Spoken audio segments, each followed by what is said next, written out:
It's now time to take a look at news stories making headlines around the globe.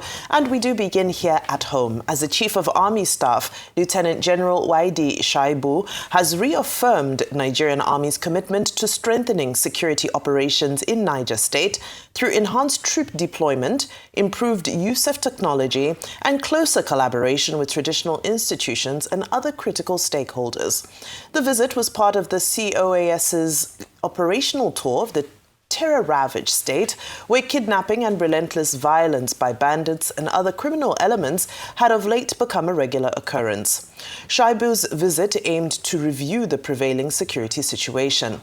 Now, this comes after 5 people were said to have lost their lives when bandits attacked Old National Park Service, that's NPS office in Oloka Orire, local government area of Oyo State. Meanwhile, the police says that it has foiled a planned kidnapping of children in the Kasuwa Magani area of Kaduna State, following actionable intelligence received. Acting on the tip-off, the divisional police officer of Kasuwa Magani mobilized operatives to the area where the suspects were engaged and repelled. Parading the suspects and victims, the Kaduna State Police Command confirmed that 76 boys and girls aged between 7 and 20 were rescued unharmed during the operation, while 3 suspects were arrested. Preliminary investigations indicate that the suspects were transporting the children to different parts of the country for child labor and domestic work. The suspects are currently in custody as investigations continue to identify other accomplices, while the rescued children are awaiting reunification with their parents or guardians. Now, to news relating with geopolitics. The U.S. has introduced new travel restrictions that could require Nigerians applying for B1, B2, and business visas to post bonds of up to $15,000.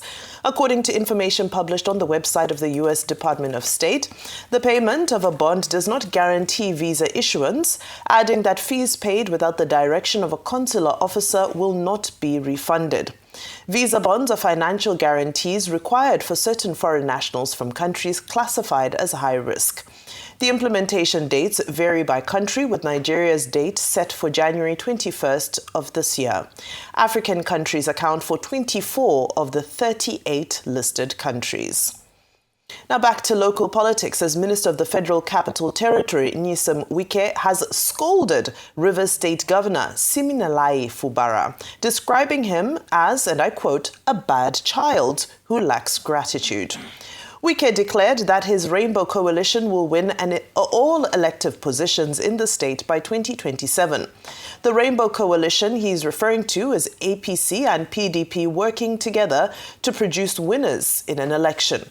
He used that model in the last local government elections, where his loyalists in the APC won 20 of the 23 local governments in the state, while the PDP was allowed to win just 3 local governments. Still on local politics, the vice presidential candidate of Labour Party in the 2023 elections, Datti Baba Ahmed, has given a hint about his possible participation in the 2027 election on the platform of the party. He said he harbors no grudge against Peter Obi for leaving the Labour Party, a platform which he said gave them an opportunity to garner at least 6 million votes. Baba Ahmed addressed party supporters at the party's national headquarters in Abuja. He said he contested for the presidency in 2019 before Peter Obi and agreed to partner with him in 2023 because he saw an opportunity to unite Nigerians and accepted it. Earlier, the Julius Abure leadership of the party expressed confidence that Peter Obi's departure from the party will not adversely affect the party's fortunes in 2027. Now, lastly, in judicial issues, the Federal High Court in Abuja has granted bail to former Attorney General of the Federation, Abubakar Malami, his son, Abdulaziz, and his wife, Bashir Asabe, as the court is set to begin trial amidst allegations of interference with the case. Also, Justice Nuite has ordered the interim forfeiture of 57 properties allegedly linked to Abubakar Malami. He granted the order following an ex parte application filed by the Economic and Financial Crimes Commission. The multi-billion naira assets, including luxury residential and commercial properties, are located in Abuja, Kebbi, Kano, and Kaduna states. Although the ruling was delivered on Tuesday, a certified true copy was obtained on Wednesday. The judge directed that the order should be published in a national daily, inviting anyone with interest in the properties to show cause within 14 days why a final forfeiture order should not be made. The case was adjourned to January 27 for a report on compliance. Now we move to strike action as resident doctors across Nigeria will resume a total, indefinite and comprehensive strike from 12 a.m. on Monday, January 12, 2026, following a directive by the National Association of Resident Doctors to its 91 accredited centers nationwide. The president of ARD Federal Neuropsychiatric Hospital in Yaba, Lagos, Okuoga Temitope, who spoke after their Congress on Wednesday, said none of their demands has been met despite signing a memorandum of understanding with the federal government. The doctors listed their unresolved issues to include the reinstatement of the Lokoja 5 doctors, unpaid salaries and allowances, delayed promotions and partial implementation of professional allowances. These conversations are not new to the government. We keep having the same problems year in, year out. And it is even worthy of note that the previous control that was at hospital level has now been taken away to Abuja, which makes the process of upgrading doctors' salaries more bureaucratic and even slower. So people are working and are not getting paid, they're accumulating more money, and it takes longer time for them to be promoted. Other issues are issues like the entry level for resident doctors. Resident doctors should be placed on Commerce 3, Step 3. And even up till now, after agreements have been signed, resident doctors are being given letters for Commerce 2, Step 2. That is more than 100,000 naira deduction in salaries. We have house officers being excluded from the civil service scheme. A lot of them not being paid. A lot of them are yet to receive December salaries. We have doctors still working prolonged hours. Call rosters are being released in this January, and we still have doctors being put on call for even more than 24, 48 hours. We have salary arrears in some facilities, up to 18 months in some hospitals, like FMC Owo. They have not been paid for up to 18 months. No salaries at all, not even arrears or a part of the salary, no salaries at all. These are issues that we are dealing with on a daily basis. And all these issues have been discussed with the federal government. The federal government listened and said we should call off the strike, after which it was suspended. We entered into an agreement with the federal government. The memorandum of understanding was signed by NARD and the federal government, leading to the suspension of the strike for 30 days. 30 days being enough to implement these agreements. I tell you today that since the suspension of this strike, the demands have not gotten the attention that they need. All right, quite a potpourri of stories this morning. We're looking at all issues from security, which continues to be on the front burner nationwide. The pleasant news that the police foiled what would have been a mass kidnapping of children in transit to other parts of the country. Politics continues, or rather, should we say it's heating up. It is. And then, of course, we're also looking at the United States and some potential strike action from impending strike action from resident doctors. We do have a whole host of stories happening in Nigeria and indeed around the world. Okay, so firstly, with the rescue of the children, fantastic. I think that when we talk about the insecurity in this country, we are talking about it obviously as an issue of complete national concern. And the issue that we find ourselves is that it seems as though we are constantly reporting a bandit attack here, a kidnapping here, people being murdered here, land being seized here. And so in order to combat that and for citizens in this country to feel as though their leadership is working and doing the good work, these are the types of stories that we need to have more of. And so that is a wonderful thing that these children have been rescued. But in and of that, even though they have been rescued, clearly they are still vulnerable to attack. There is issues that still need to be addressed where, earlier this week we were talking about how there'd been another kidnapping in Papri, another series of attacks happening in Niger State, and some of the people who were recently rescued were then vulnerable to attack again. So it doesn't do much in terms of making people feel confident that their leadership is the needful when it comes to security, but definitely we commend the security apparatus for doing this well. So thank Thankfully, these children have been rescued and will eventually be returned home. But when they get home, the point is that they need to be safe there. Their communities need to be secure. And there has to be more happening at the grassroots level to make sure that people don't continue to be victims of repeat offences. 76 children were able to be rescued from suspected traffickers, as we're seeing on the screen there. And we're hoping that we're moving to a direction where this doesn't continue to become the norm. Moving on, I know there are a lot of stories I'll leave to you all to also decipher, but looking at this issue with United States issuing this need for Nigerian people who are applying for visas to pay this $15,000 bond. Listen, we talk a lot about visa restrictions. We talk a lot about how countries have the right. It is their discretion to issue visas. I don't think anybody is confused about that. But I do think we're getting to a point where it feels unjustified.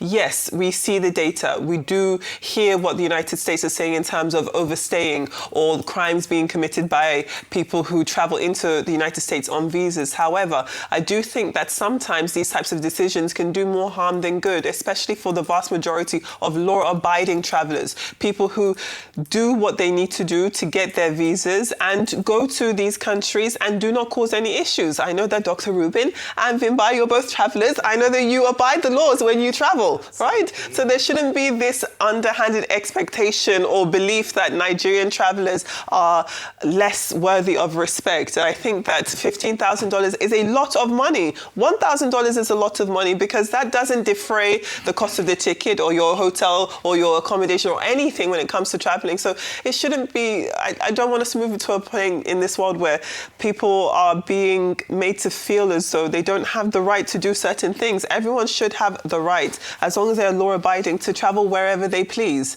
So I'm a bit uncomfortable with those types of issues. And I think that this is just another example of Trump's America, again, becoming a lot more isolationist and painting other countries in a negative light. No country is perfect. America itself is not perfect. America is not the bar of perfection for other countries. And yes, we can say that you don't have to travel to these countries, and if you don't like their rules, don't go there. But that's really not the world that I want to be a member of. I want us to truly live a global world where people are free to do the needful as long as they are abiding by laws. I think that that's what we should be focusing on, actually. So those are my submissions today.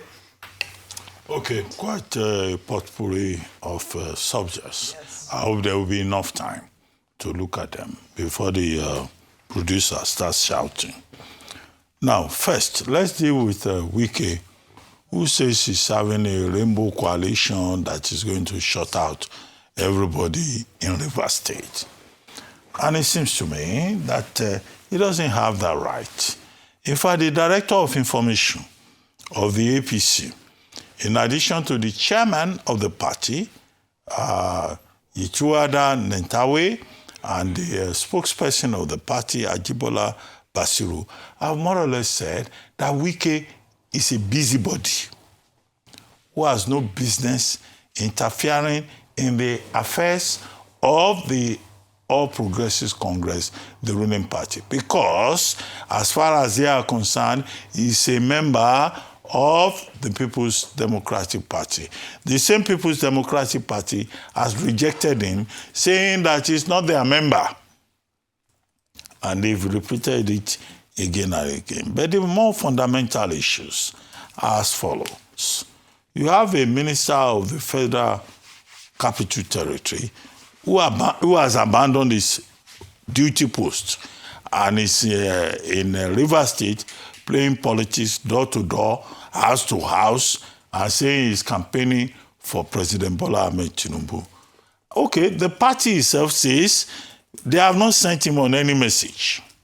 It seems to me, to that extent, that the FCT minister is undermining President Bola Ahmed Tinubu and exposing him for contempt of the Nigerian people.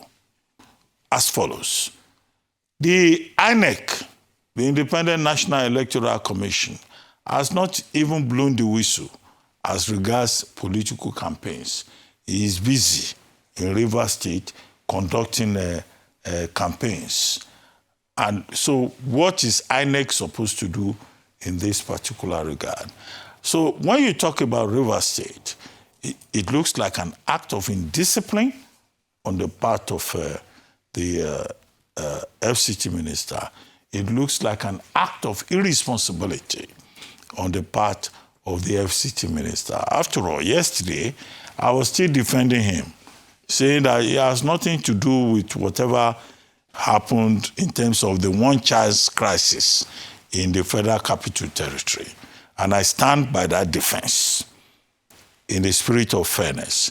But what, Nyesom Wike is doing in Rivers State is very ridiculous. Neither toad nor frog. And I think that the embarrassment to the president of Nigeria does not amount to help. It amounts to, trying to upstage the president of Nigeria. And therefore, we're not surprised that principal members of the All Progressives Congress have complained accordingly. That's the first point that I saw. As for the United States, asking for between $5,000, $15,000 as visa bond. Yes. You know that President Trump is an anti-globalist, and he has not hidden that. Whether with the operation of the Customs Enforcement Border Department or the ICE, Immigration Enforcement, in parts of the United States. The most dramatic event happening in the state of Minnesota, in the twin states of Minneapolis and St. Paul. So he's anti-globalism, he's a provincial, president. He's saying keep the non-Americans, the illegal immigrants, the fraudulent immigrants like the Somalis, as he says, keep them out. However, what is available to the 37 countries that are now being given visa bond under customary international law is what is called reciprocity. Yes. And we have seen Mali and I think Burkina Faso saying that, okay, if you don't want us in your country, we too don't want you here. So all those countries that are affected, including Nigeria, they have the option of reciprocity. If the United States says, we have to pay $15,000 bond for B1, B2 visas, Nigeria can courageously, and I hope Nigeria will be courageous enough in that direction, to say that, this is diplomacy. We are also imposing similar sanctions on your country. So that is not a big issue. It's just about reciprocity. What was the other topic again? Oyo State. Now, in Oyo State, in the particular case of Oyo State, we are now told that, bandits, criminals, terrorists are now attacking Urire local government area, particularly the National Park Service office. And they have killed 4 guards. 1 is under critical condition, so 5 of them are affected. What does this say? It simply reminds us that, look, this issue with terrorism and banditry is spreading. And it should be a wake-up call that this is not isolated to Sokoto State or to Borno State or the North Central. It is, in fact, moving towards the Atlantic Ocean. The Oyo State government, Governor Makinde specifically says that the threat is coming from neighboring states. Those neighboring states will be Kwara, will also be probably Niger. And so the received wisdom here will be that government still has a lot to do more. It's not about asking the United States to move from Sokoto to other parts of Nigeria, because there is this question mark on that particular part of kind of intervention. Now, what's the other topic? Malame, with Justice Emeka Nwite saying that, about 57 properties have been put under forfeiture. Now, the forfeiture at this stage can just be interim forfeiture, to the extent that the forfeiture can still be challenged by the defendant, and that the court, still within the prerogative of the court, can still say, okay, this has been vacated, as we have seen in some other cases. So people should not just rush to judgment. I was saying yesterday when this same issue came up that, look, the learned judge, Emeka Nwite, was saying that there are persons who are accusing him of corruption, that he's been influenced. And I said, look, lawyers are officers in the Court of Justice, and they can be charged for contempt. I add this morning that the issue is even beyond contempt. They can be arrested. They can be reported, not just to the NBA disciplinary committee. They can be reported to the body of benchers, and their names can be taken off the roll, because all lawyers are expected to be officers in the temple of justice. What I would have expected his lordship to do, is to in fact name the persons involved in the matter. I said other things yesterday about fair hearing, and I hope that former Minister Abubakar Malami will be given fair hearing, and that the media, particularly all these people that have been given microphones and they just say what they like, would also realize that you cannot convict a person until that person, has been convicted. So this raises questions about our judicial process, and also about the performance of those who comment on public issues. Finally, I saw on my list that was sent by the producer, Dati Baba Ahmed. Yes. Now, he has the absolute right to decide what he wants to do in terms of his political choice. So if he says, well, he's remaining in the Labour Party, that is his choice. Nobody can dictate to him. And he made it very clear that he's not stepping into anybody's shoes. He has been in politics even as far back as the 2019-2018 process, and that nobody should think because Mr. Peter Obi has now ported to the ADC that he will follow him. He says he's not following. He will remain in the party. That is within his constitutional right, and people should respect that in terms of the choice that he has made. However, the final point that should be made is still about Rivers State and other people who are campaigning. The Independent National Electoral Commission has not asked anybody to campaign. So who are these people who are campaigning all over the place, whether it's in Rivers or elsewhere? So there must be a structure in place that can sanction those people, because such persons are not above the laws of Nigeria. There's an INEC timetable which has not even been announced. So I think it's preposterous. It is also offensive.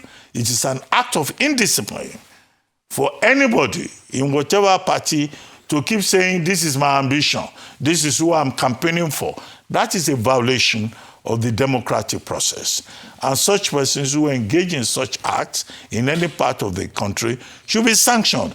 That is when we will know that we're moving towards 2027 on the basis of rules and not on the basis of the impunity or the brigandage of certain individuals who project themselves as being above the laws of the Federation.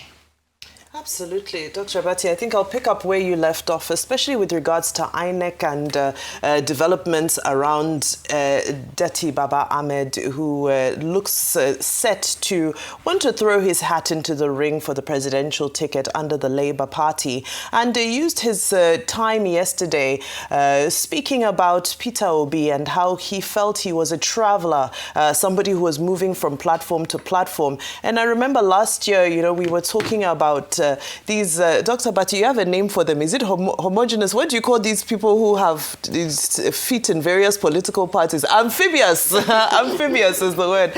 Amphibious political players. Last year, we also called them political tourists. And this is Nigerian political culture. So for Dati Baba Ahmed to use this, well, under normal circumstances, if we are to look at political philosophy and how the game of politics and going from politics and transitioning to governance is supposed to be played, absolutely, we would want to see more ideology and less, bed hopping from party to party. However, this is the nature of the game. There's a lot of cult personality politics that plays, Machiavellian politics, strongman politics, godfatherism is the name of the game. I think it is an honorable thing for Dati Baba Ahmed to call it out, but I think that it's so deeply entrenched in the political culture, and people are so endeared to the individuals that they follow, that they will follow them anywhere if they choose to do so. As the Obedience have said, where Peter Obi goes is where they will go. And now that takes me to Nyesom Wike and the declaration of this Rainbow Coalition in Rivers State, where he says that it has not been done before, not at a state level anyway, and that he thinks that it's a gamble that is worth taking. So ultimately, he's saying that he has control of various structures in APC. He has control of various structures in the PDP. If you remember at the outing in Oyigbo, I believe it was, he had the APC chairman, state chairman with him. He had the PDP state chairman with him. So he is doing a show of force, and he is showing people that, well, I have control of structures of any of the parties. So all the parties can say what they like to me. However, ultimately, it's a reminder that the politics that is being played currently in Nigeria is a Machiavellian politics where the ends justifies the means. And as long as you have the muscle, the financial muscle, the influence capital to be able to pull support, you will be able to achieve your means. Because at the end of the day, power is defined as the ability to create intended effects. And this power is always shown on the campaign trail, where we see people pulling without ideology, but with all influence and ability to create the intended outcome. It's a gamble, but let's see if it pays off for Nyesom Wike. However, the challenge for APC now, the challenge for APC is internal party discipline. We've seen this strategy from Nyesom Wike play out in the PDP, and what made the PDP crumble, so to speak, it's not dead and buried, but what's made it disintegrate to the level that it is now is the fact that internal party mechanisms were unable to discipline those players that played along with this game that Nyesom Wike played, or shall I call it the strategy.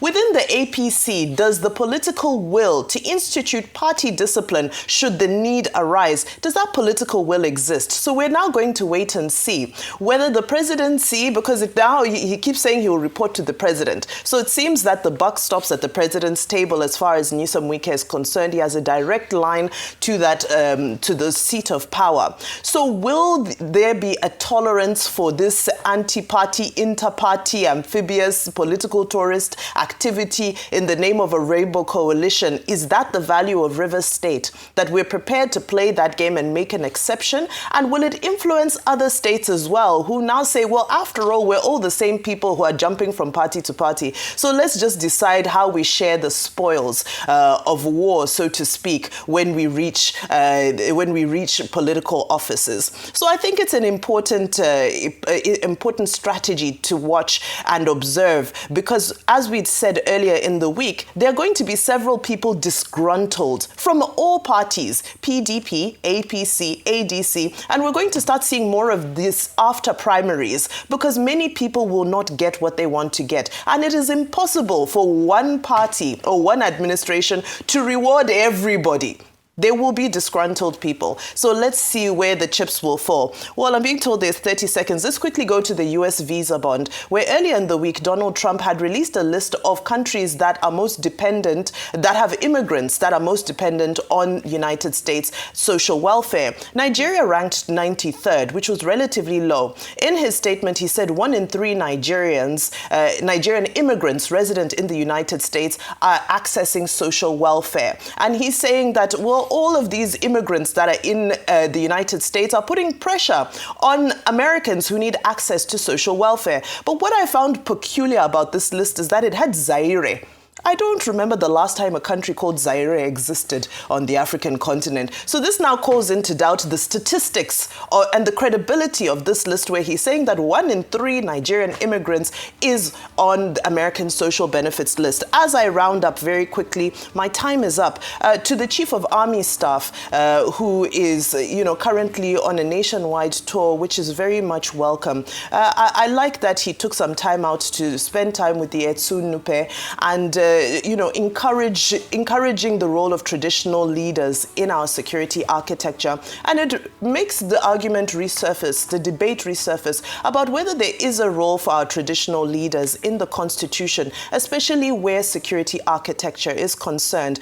Because if we remember, Lakurawa, the terrorist group, emerged as a result of being invited by local groups who felt they needed their protection. So if you have the buy-in from traditional rulers, maybe some of these issues can be stamped out. And as I round up, the police and the 76 children rescued who were headed for potential trafficking, it's important for us to see that police are stepping in. It has been army, army, army, and we thank the army, but it's good to see a headline that says police are intercepting bandits. And this is why we continue to urge all those policemen who are still loitering around VIPs, even after the presidential order. We know them, some of them are wearing mufti. Please, let them be removed from the VIPs and let them continue to do the good work of ensuring Nigeria is safe.